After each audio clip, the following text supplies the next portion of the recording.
Welcome to Important Documents Module 2, Social Security.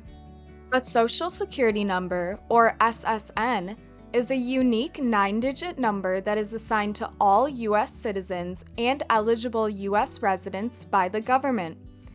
It is used to report wages, numbers of years worked, and determine a person's eligibility for Social Security benefits. A SSN is also required for opening a bank account, obtaining credit, buying a car, and many other significant pursuits. Additionally, whenever you start a new job, your employer will ask for your SSN or card for tax, wages, and income reporting purposes. A Social Security card serves as proof that the number displayed on the card is assigned to the person whose name is on the card. However, the card does not prove identity or citizenship/non-citizenship status of the holder. In most situations besides getting a new job, you won't need to have your physical Social Security card, and knowing your SSN will be sufficient.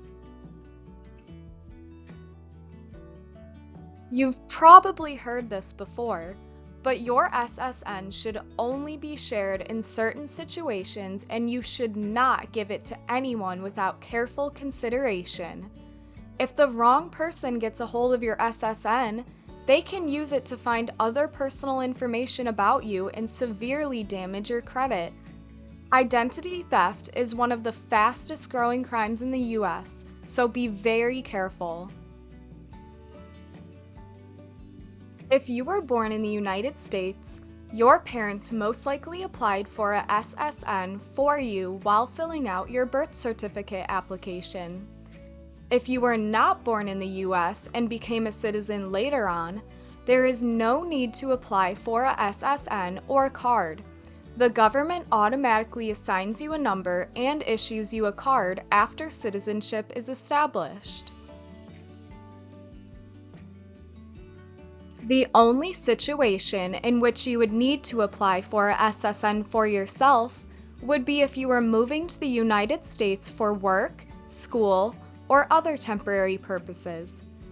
If this is the case, you will have the option to request a SSN and card as part of your visa application. If you are already in the U.S. and did not request a SSN during your visa application, you will have to go to your nearest Social Security office and apply for one there. You'll need to bring in your passport with your machine-readable immigrant visa, or MRIV, or your permanent resident card, or Form I-551, and your birth certificate to complete the application. To find your nearest Social Security office, go on the Social Security Administration's website. In conclusion, Social Security numbers are required for many significant pursuits.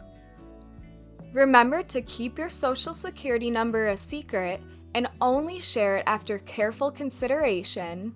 You can apply for a Social Security card with your passport, permanent resident card, or birth certificate.